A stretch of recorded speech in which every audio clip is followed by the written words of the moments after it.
110, क्योंकि हम vendetta politics नहीं करते हैं। तो नाम बताइए ना, और बीजेपी नाम बताइए ना, आप नाम बताइए। 4 से 14 में एक कांग्रेस नेता जिस पर ईडी ने ऐसी जांच करी हो, एक नाम बताइए ना। अब ये क्या बात है रोहन जी? 5244 नहीं, एक नाम रोहन जी, मैं बता रहा हूं 110 में से एक भी बीजेपी और कांग्रेस के नाम नहीं है, क्योंकि हम दुरुपयोग नहीं करते एजेंसी का। प्रफुल्ल केतकर, ठीक है ना, मैं वही कह रहा हूं, ये ऐसी केज पैरेट नहीं कहा था, ऐसे ही तोता जो है कोर्ट ने नहीं कहा था, केज पैरेट कहा था, किसके समय में कहा था। चलिए खैर, मैं प्रफुल्ल केतकर, अभी तो सोनिया जी से भी पूछताछ होनी है। प्रफुल्ल जी, अभी तो सोनिया गांधी से 23 तारीख को पूछताछ होनी है, राहुल गांधी से आगे भी पूछताछ होनी है, तो अभी आगे तो और चीजें बढ़ेंगी मेरे ख्याल से।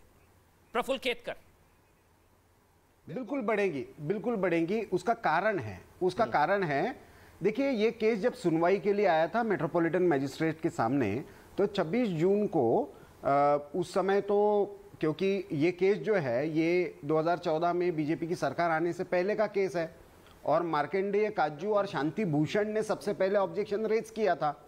तो उस समय मेट्रोपॉलिटन कोर्ट ने क्या कहा था, वो जो शब्द है वो समझने लायक है।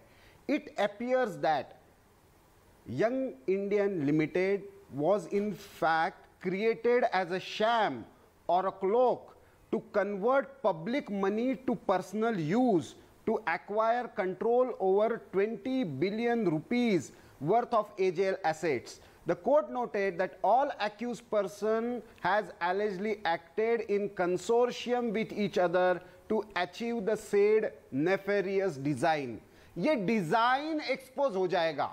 ये डिजाइन जो है कि भाई ये पार्टी जो है, ये पार्टी जब सीसीपी के साथ एग्रीमेंट करती है तो उसके टर्म्स एंड कंडीशंस क्या है, उसमें सीक्रेसी है। ये पार्टी जब लोन देती है किसी कंपनी को और दूसरे कंपनी को वो ट्रांसफर करा देती है, एक अलग एंटिटी खड़ी कर देती है, तो इसके पीछे का सारा षड्यंत्र क्या है ये एक्सपोज हो जाएगा। कि ये सारा प्रोसेस क्या है, ये जब एक्सपोज हो जाएगा, परिवार बेनकाब हो जाएगा, उसकी इनको चिंता है। और मुझे सही में चिंता है, क्योंकि जिस तरह का ये मोडस ऑपरेंडी अभी रहा है अलग अलग घटनाक्रम में, कि ये केवल रास्ते पर नहीं आ रहे हैं, ये हिंसा को बढ़ावा दे रहे हैं, हिंसा को एक तरह से इंस्टिगेट करने का काम सिस्टमेटिकली कर रहे हैं। और मुझे लगता है आने वाले समय में सोनिया जी को ये फेस करना पड़ेगा। इसके साथ साथ ये ईडी की कार्रवाई भी होगी। ये पूछ रहे थे बीजेपी को, आपको पता है मोहित कंबोज और मोहित भारतीय पर केस हुआ है, बीजेपी के इसमें हुआ है। ज्वेलरी एसोसिएशन के भी प्रेसिडेंट रहे, बीजेपी के भी नेता रहे, प्रमुख नेताओं में से रहे। मुंबई में इनका एक अपना होल्ड है, लेकिन फिर भी उन्होंने क्वेश्चंस फेस किए, उन्होंने इंक्वायरी फेस की। पीवीएस शर्मा जो गुजरात में सूरत के बीजेपी के नेता है, उनको बुलाया गया, ईडी ने उन पर कार्रवाई, केस दर्ज हुआ है। और ये 2020 भाई साहब, मैं गुजरात से हूं, ऐसे मत तो आप तो कौन से गुजरात के नेता है, कौन से गुजरात के नेता? आप अपने आप बोल रहे हैं कुछ भी, यहाँ पे आके ये फेक सूरत के कौन से नेता है, ये कौन से बताइए, मैं ईडी की प्रेस रिलीज से बोल रहा हूँ। कौन सा पद है? अरे बताइए ना, कौन सा उनका पद क्या है? शर्मा के क्या पद है आपको पता होना चाहिए। साहब सवाल ये है, कोर्ट पर तो भरोसा है ना, ईडी पर भरोसा नहीं पड़ना है। सवाल ये है आपका कानून की प्रक्रिया पर विश्वास है नहीं है। झूठ मत फैलाइए, तीनों लोग झूठ फैला रहे हैं, देश की जनता ने तीनों को देख लिया। आपको कानून की प्रक्रिया पर विश्वास है या नहीं है? आपको कानून की, आपको परिवार कानून से, संविधान से ऊपर क्यों है? आपको कानून की प्रक्रिया पर विश्वास क्यों नहीं है? आपको ईडी पूछताछ के लिए बुला रही है, आप इतना ज्ञान दे रहे हो, कोई केस नहीं है, बेल पर नहीं है, कोई केस विड्रॉ हो चुका है। ये सब बातें राहुल गांधी जाकर ईडी के सामने क्यों नहीं बताते? सवाल तो इतना ही है। जो तथ्य है, यदि 5,000 करोड़ की संपत्ति गमन का मामला नहीं है, तो इसलिए 5,000 करोड़ की संपत्ति का गमन का मामला नहीं है, तो ये जाकर कॉन्फिडेंटली राहुल गांधी ईडी के सामने क्यों नहीं बताते? इतना ही सिंपल सा सवाल है। और कांग्रेस नेता इतने क्यों हड़बड़ाहट में है कि वो अपने नेता को कानून के सामने बिल्कुल हाजिर भी नहीं होने देते? अरे भैया, करप्शन के केसेस लगे हैं, आप लोग यहाँ पे करप्शन के केसेस लगे हैं, तो पार्टी को और देश को पैसा करना पड़ेगा। सवाल ये है कि करप्ट नेताओं के सामने खड़े रहकर आपको क्या मिलेगा? पार्टी का नुकसान करोगे ना। इन्वेस्टिगेटर बोलते हैं या विशेषज्ञ बोलते हैं, आप अपना स्टडी करके आइए ना। ऐसी हवा में मनी लॉन्ड्रिंग कैसे बताइए? एक बार मुझे मैं तो नाम बता रहा हूँ आपको ढूंढना है। टीवीएस शर्मा बीजेपी के नेता है, आप बताइए ना। मोहित, आप ईडी ने केस किया तो आप बताइए मनी लॉन्ड्रिंग कैसे हुआ? मैं तो बता रहा हूँ ना, आप सुनने को तैयार नहीं है। अरे आपको परिवार के आगे बीन बजाने के सिवा आता क्या है? क्या लेन देन हुई? मैंने बताया ना, मोहित कंबोज का नाम बताया, मोहित भाटिया का नाम बताया, पीवीएस शर्मा का नाम बताया, और किसका नाम बताया? केस कैसे डिबेट थोड़ी है भाई। मनी लॉन्ड्रिंग कैसे हुआ? ईडी ने, आपने पूछा ईडी ने केस किया नहीं, मैं बता रहा हूँ ईडी ने केस किया है। आप आते हैं रोहन पूरे डिबेट को हाईलाइट कर रहे हैं। देखिए मुझे एक समय समाप्त हो जाए इससे पहले देखिए, मुझे पहले तो बड़ा दुख अफसोस ये हो रहा है कि इतने सारे स्पेसिफिक सवाल थे इस केस को लेकर, इस पूरी डिबेट को डिरेल कर दिया गया है। दूसरी बात मैं पूछना चाहता हूं, कांग्रेस के एक नेता ने तंदूर कांड किया था। अरे सर यानी क्या तरीका है भाई? आपका पीसीआर भी थोड़ा कोऑपरेट नहीं कर रहा है। जनता बात नहीं सुन पाती, हम देखते हैं। बोलिए रोहन, वो आपके बीच में नहीं बोलेंगे। अगर वो आपके बीच में बोले तो मुझे बताइएगा। नाराज मत हो, नाम नहीं दे पाए नाराज मत हो। हाँ नहीं बिल्कुल। चलिए शहजाद, देखिए जनता आपसे नाराज है, 5 राज्यों में लात मार के भगा दिया आपको, और आप परिवार के भ्रष्टाचार के लिए सड़कों पर है, कभी एक पब्लिक कॉज के लिए नहीं आए। अब आप चिंतन कीजिए, आप ही लूटे गए हो इसमें। देखिए कांग्रेस के एक नेता ने तंदूर कांड किया, अब इनका तर्क यह है कि क्योंकि कोई बीजेपी के नेता को पकड़ा नहीं तंदूर कांड में, तो कांग्रेस के नेता को ना पकड़े। अरे भाई, जो कांड करेगा उसी को तो पकड़ेंगे ना, जो ना करे उसको भी जाकर पकड़ ले, क्योंकि परिवार पर कार्रवाई करनी। ये कौन सा कानून है भाई आपका? हाँ, जहापना है क्या कि जहापना पर कार्रवाई करने के पहले 2-3 और लोगों को भी कार्रवाई में लाना पड़ेगा? और आपके पास सबूत है तो जाकर करिए कार्रवाई। और बाकी मैं बोल रहा हूं, चलिए ईडी को मत भरोसा कीजिए। और सुन लीजिए ना भाई साहब, आपकी क्षमता कम है क्या? आप सोशल मीडिया के आईटी हेड है, पर ट्रोल बन चुके हैं क्या? डिबेट में ट्रोलिंग नहीं चलती, ये डिबेट है, ये ट्विटर की ट्रोलिंग नहीं है। अंतर जान लीजिए ना दोनों में। और सुन लीजिए, यही होता है ट्विटर के ट्रोल को जब डिबेट में बिठाते हैं। और सुन लीजिए, मैं इनसे कह रहा हूं कि ईडी को भूल जाइए। अरे भाई रोहन जी, आप प्रोफेशनल ट्रोलिंग छोड़कर प्रोफेशनल डिबेटिंग में आइए। अच्छा, आपके लिए भी अच्छा होगा, आपके करियर के लिए भी अच्छा होगा। फिर आप बोलेंगे तो वो बीच में बोलेंगे, आपको अच्छा नहीं लगेगा शायद। देखिए ऐसा है कि सारे ये लोग ये स्पष्ट करना चाहते हैं कि हम राहुल गांधी के प्रवक्ता, ये कंपटीशन लगी है, आज प्रूव हो गया है कि आप हो उनके प्रवक्ता। सुन लीजिए, मैं इनसे पूछ रहा हूं कि ईडी को भूल जाइए। आपका सर्टिफिकेट मिल गया मुझे। अरे देखिए ना, सुप्रिया श्रीनेत के आप डिबेट के तरीके में जाना चाहते हो तो भाई आपको फिर लोग क्या कहेंगे, गाली वाली, गुस्से वाली, और ये आपको भी वही शब्दावली इस्तेमाल होगी। अब सुन लीजिए, थोड़ा पेशेंस रखिए। नहीं, मैं तो सवाल पूछा, आप गुस्सा। आपके सवालों का कोई जवाब नहीं है, आपको सवालों का जवाब देना है ईडी के पास। देखिए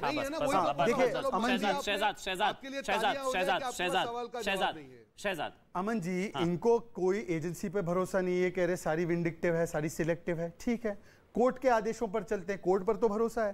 कोर्ट ने आदेश दिया है इस मामले में, और जो पढ़कर सुनाया है प्रफुल्ला जी ने। अब मैं इनसे पूछता हूं कि अगर आपको लगता है कि कहीं पर हमारे नेताओं के खिलाफ कोई भी क्रिमिनल आपके पास सबूत है, तो कोर्ट से आदेश दिलवा दीजिए, उनको कार्रवाई करनी पड़ेगी। परंतु यह क्या जवाब हो सकता है कि क्योंकि फला मर्डरर को नहीं पकड़ा इनके हिसाब से, तो ये मर्डर को छोड़ दिया जाए, माफ कर दिया जाए? ये क्या तर्क है भाई? और जो महत्वपूर्ण सवाल थे इस केस के, उसके एक का भी जवाब इन्होंने नहीं दिया है कि कैसे 90 करोड़ का लोन यंग इंडियंस के लिए माफ किया गया, कैसे यंग इंडियंस डोटेक्स से पैसा ले रही थी, कैसे यंग इंडियंस 4 लोगों के बीच में एजेल के 1000 शेयर होल्डर का शेयर दे दिया गया, कैसे संपत्ति उनको दे दी गई। ये भी तो महत्वपूर्ण सवाल है। अब इसका जवाब दीजिए। नहीं, इसका जवाब दीजिए। जवाब दे रहा हूं। नहीं, इसका जवाब दीजिए। देखिए आपने, नहीं इसका जवाब दीजिए। नहीं इसका जवाब नहीं है क्या? नहीं इसका जवाब नहीं है क्या? नहीं जवाब नहीं है आपके पास, तो दे रहा हूं। नहीं जवाब नहीं है क्या आपके पास? नहीं, यंग इंडियंस का शेयर, नहीं यंग इंडियंस का लोन क्यों माफ किया? नहीं, यंग इंडियंस का लोन क्यों माफ किया? नहीं, शेयर होल्डर के शेयर कहां गए? एजेल के शेयर होल्डर के शेयर कहां गए? नहीं बताइए, एजेल के शेयर होल्डर के शेयर कहां गए? अब आप भी रोहन वाली चीज कर रहे हैं। आपको क्या होगा? इस प्रकार से डिबेट जो है अपरिपक्व डिबेट होती है, मानसिक संतुलन खराब हो गया। बोलिए। अरे मानसिक संतुलन आपकी पूरे परिवार का हो चुका है कांग्रेस में। जवाब दे रोहन, मैं जवाब दे दूं अमन भाई। मैं देखिए, ये लोग अपनी भाषा का प्रयोग अपने पास रखें, मैं मेरी बात कर लूं। वाह वाह वाह, आपकी भाषा जरा शेख हुसैन की भाषा बताइए। वो शांति एजेंसी है, नहीं शांति दूत की भाषा क्या थी? ये गंदी नाली का कीड़ा क्या था? ये सारे शब्दावली कौन से है? मौत का सौदागर, क्या शब्दावली है? सिलेक्टिव हो रही है और उस प्रकार से हो रही है कि जो ईडी का केस ही नहीं है उसमें ईडी। अरे भाई, कोर्ट ने आदेश दिया, कोर्ट में भरोसा है या कोर्ट में नहीं है भरोसा? 5000 केवल जहांपना के कोर्ट में भरोसा है। एक केस में भी ईडी जहांपना के कोर्ट में भरोसा है, जो उनका स्कोप नहीं है वहां पे ईडी जा रहा है। ये उनकी मजबूरी है। ये कौन से नहीं है? अगर एक मिनट शहजाद, अगर कुछ नहीं है रोहन, कि आपका जो सामने आ जाएगा, उसके लिए सड़कों पर उपद्रव क्यों? अगर कुछ नहीं है रोहन तो वो सामने आ जाएगा। बसों में क्यों तोड़फोड़ करना? शांतिपूर्ण, अमन भाई नहीं, कोई शांतिपूर्ण शांतिपूर्ण था हम लोग। अमन भाई शांतिपूर्ण तरीके से हम लोग शांतिदूत है। अगर उस पर बर्बरता की जाएगी तो उपद्रव किसने किया? शेख हुसैन शांतिदूत है क्या? हमको एक शेख हुसैन शांतिदूत है रोहन गुप्ता। हमने कुछ नहीं कहा। रोहन गुप्ता हमारे कार्यालय तक जाना, मुझे बताइए कि कैसे हुआ? शांतिपूर्ण सत्याग्रह है। इनको मालूम है सत्याग्रह क्या होता है। अंग्रेजों के साथ तब भी खड़े रहे थे और आज भी खड़े रहे। मुखबरी तभी की थी, आज भी मुखबरी कर रहे हैं। इनको मालूम क्या है?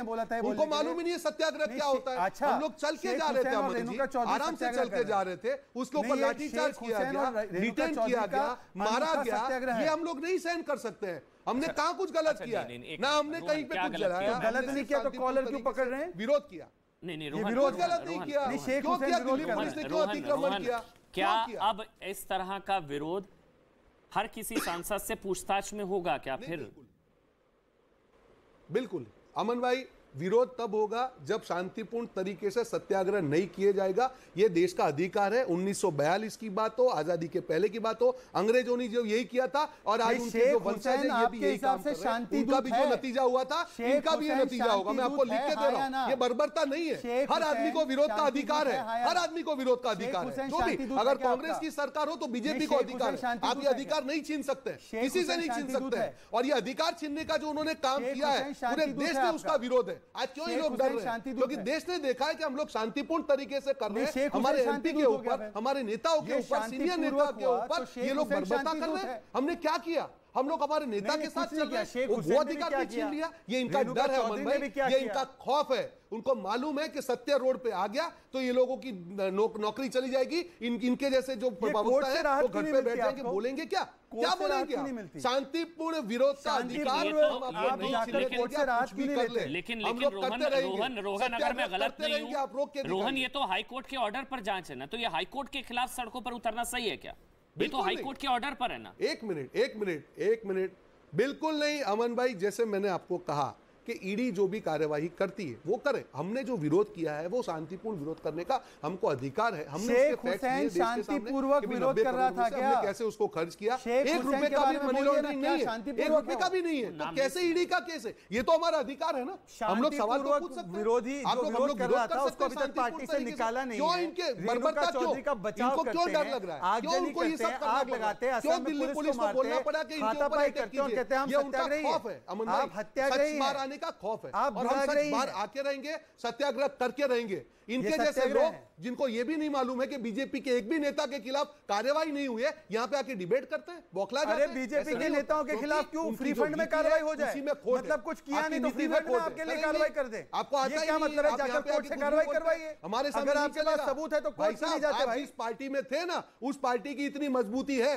कि आपको कैसे हैंडल करना आया हमको आता है। सवाल अरे भाई साहब ऐसा है, आप राहुल गांधी को हैंडल कर लो, आप राहुल गांधी को हैंडल कर लो, आप करिए, आप केवल राहुल गांधी को हैंडल कर लो, बाकी चिंता आप मत करो। ये राहुल गांधी को हैंडल करो और आपको पुलिस वाले को मैन हैंडल मत करो। और पुलिस वाले को मैन हैंडल मत करो, राहुल गांधी को हैंडल करो। जो आजादी थी उसके पहले जो बीजेपी ने किया था वही आप कर रहे हो। देखिए मुद्दा यहाँ पे अमन भी मैं सिर्फ 1 मिनट में ले लूं। शांतिपूर्ण विरोध का हमारा अधिकार कौन है? एक मिनट रोहन, यंग इंडिया के डायरेक्टर कौन है? चलिए छोड़िए सारी चीजें, मैं आखिरी 30 सेकंड के बाद जल्दी से, यंग इंडिया के डायरेक्टर कौन? आज मुझे एक ही चीज पूछनी है, यंग इंडिया के डायरेक्टर कौन और यंग इंडिया के पास एजेल की कितनी संपत्ति? सिंपल देखिए निचोड़िए, यंग इंडिया के डायरेक्टर कौन? रोहन, यंग इंडिया के डायरेक्टर कौन? यंग इंडिया के डायरेक्टर कौन? किसकी है रोहन? यंग इंडिया के डायरेक्टर कौन? यंग इंडिया के डायरेक्टर कौन और एजेल की कितनी संपत्ति यंग इंडिया के पास?